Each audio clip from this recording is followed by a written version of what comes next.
Welcome to Buckingham Palace, where we're about to be joined by His Royal Highness, the Prince Edward. His Highness has invited us here to talk about the Duke of Edinburgh's award scheme, founded back in 1956 and today still considered the country's foremost youth opportunities program. Your Royal Highness, it's been 36 years since the Duke of Edinburgh's award scheme was founded in 1956. What does it offer young people today? Funny enough, much the same as what it offered them when it started, which is obviously the opportunity to take part, challenge and experience. I suppose are the three things it offers.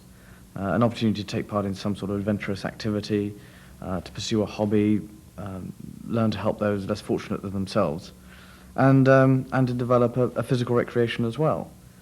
Obviously, the choice of what they do is up to them. And that's been the secret of its success over the years, because it's always been adapting. It's always been reflecting what the young people want to do.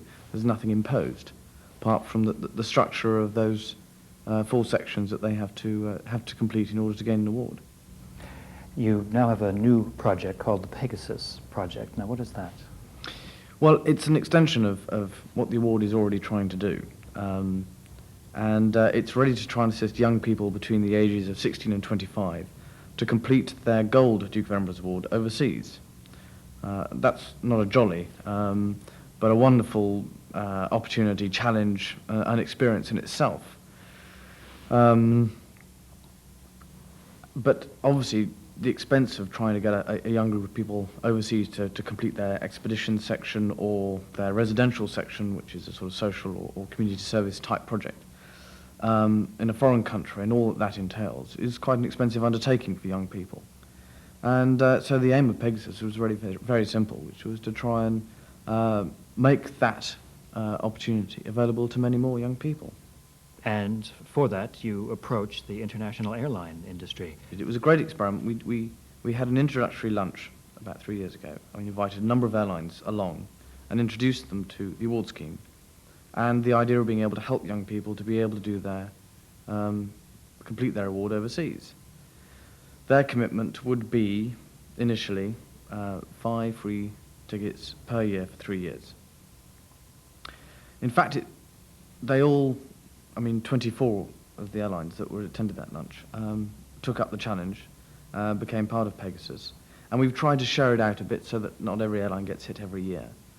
But the response has been wonderful, and they've, through a mixture of all sorts of ways and means, and being able to work on the inside track of the airlines, we've been able to get, now we've been able to help over 24 groups of young people. 380 young people have travelled through Pegasus overseas.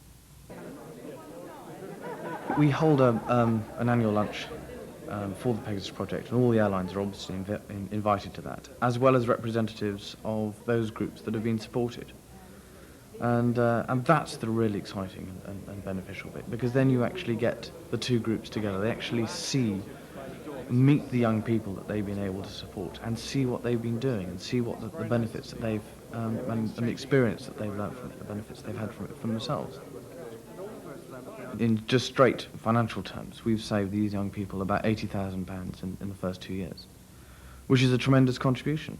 And that is just really the tip of the iceberg. The organisation that goes into trying to get all these groups together, to try and put them onto an aeroplane, and quite large groups. The groups that British Airways supported were 17 and 19 people each. So talking about large groups of people, and trying to organise that, fit that into when the airline can best accommodate them. It takes time, but it's that patience and it's understanding and the helpfulness which has been the great contribution.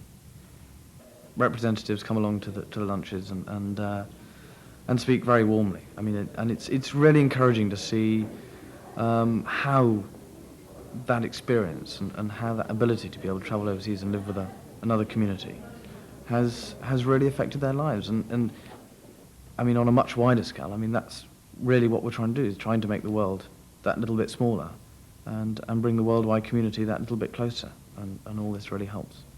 Thank you, sir. Pleasure.